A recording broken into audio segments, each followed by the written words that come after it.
कृष्णाय वासुदेवाय हरे परमात्मने प्रणतः क्लेशनाशाय गोविंदाय नमः नमः। ओम नमः शिवाय। स्वागत है आप सभी के अपने YouTube channel Hariom Sharma money tips पर। माघ मास के 14वें अध्याय की कथा। आइए सुनते हैं माघ मास के 14वें अध्याय की कथा। माघ मास का महीना बड़ा ही पवित्र महीना है। माघ मास में प्रतिदिन कथाओं के श्रवण का बड़ा महत्व होता है। प्रतिदिन कथाओं का श्रवण करें तथा भगवान की पूजा करें। माघ मास में जो व्यक्ति दीपदान करते हैं, भगवान की पूजा करते हैं, उनके जीवन में कभी कोई कष्ट नहीं आता। उनकी हर मनोकामना पूरी हो जाती है। कार्तिक वीर जी बोले कि हे विप्रश्रेष्ठ, किस प्रकार एक वैश्य माघ मास के इस पुण्य से पापों से मुक्त होकर दूसरों के साथ स्वर्ग को गया, सो मुझे बताइए। कार्तिक वीर कहते हैं कि हे गुरुदेव, कृपा करके यह बताइए कि माघ मास के महत्व के कारण वैश्य किस प्रकार से स्वर्ग को प्राप्त हुआ, वह बताने की कृपा करें। तब दत्तात्रेय जी बोले, कहने लगे कि जल स्वभाव से ही उज्जवल, निर्मल, शुद्ध, मलनाशक और पापों को धोने वाला होता है। हे राजन, मैं तुम्हें वह महत्व सुनाता हूँ। जल बड़ा ही निर्मल है, सभी के पापों का नाश करने वाला है। जल उज्जवल होता है और तथा सभी प्रकार के पापों का नाश भी करता है तथा मनुष्य की तृप्ति भी करता है। जो व्यक्ति माघ मास में स्नान करते हैं, उनके सारे पापों का नाश हो जाता है। उनके जीवन में आ रही परेशानियां दूर हो जाती हैं। जल सब प्राणियों का पोषण करने वाला, ऐसा वेदों ने कहा है। मकर के सूर्य माघ मास में गौ के पैर डूबने योग्य जल में भी स्नान करने से मनुष्य स्वर्ग को प्राप्त कर लेता है।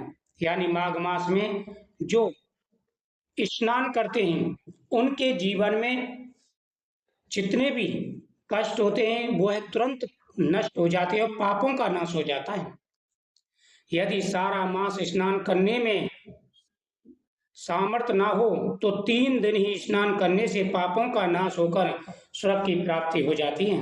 हे राजन, चाहे दीन होने से थोड़ा ही दान करें, वह भी धनी और दीर्घायु होता है।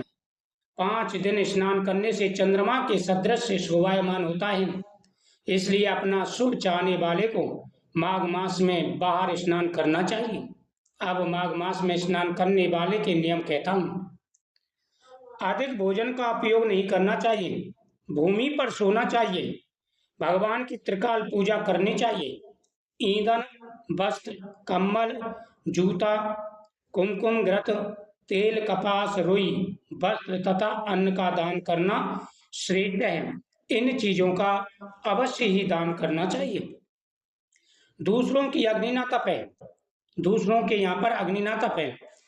ब्राह्मण दान न ले और मास के अंत में ब्राह्मण को भोजन करावे और उसको दक्षिणा दे तथा एकादशी के नियम से माघ स्नान का अध्यापन करें। भगवान से प्रार्थना करें कि हे देव, इस स्नान का मुझको यथोक्त फल प्रदान करें।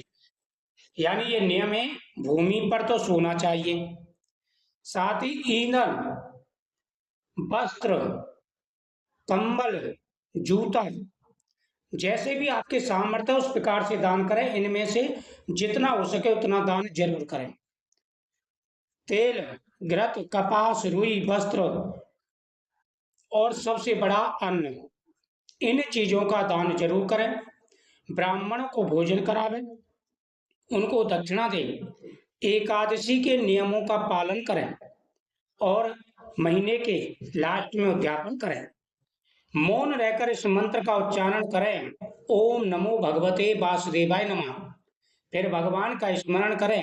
जो मनुष्य श्री गंगा जी में माघ मास में स्नान करते हैं, वे 4000 युग तक स्वर्ग में ही रहते हैं।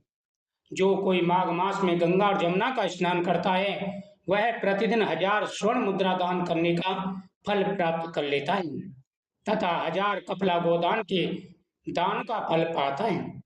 हे राजन, जो व्यक्ति गंगा जी में माघ मास में स्नान करते हैं, वे 4000 युग तक स्वर्ग लोक में निवास करते हैं और साथ ही जमुना जी का स्नान करने वाला 1000 स्वर्ण मुद्राओं के दान का फल प्राप्त कर लेता है। इति श्री पद्म पुराण अंतर्गत चतुर्दश अध्याय समाप्त हुआ। ओम नमो भगवते वासुदेवाय नमः। तो इस प्रकार से नियमों का पालन करें, सभी प्रकार की मनोकामना पूरी होती हैं और हर मनोरथ पूरे होते हैं।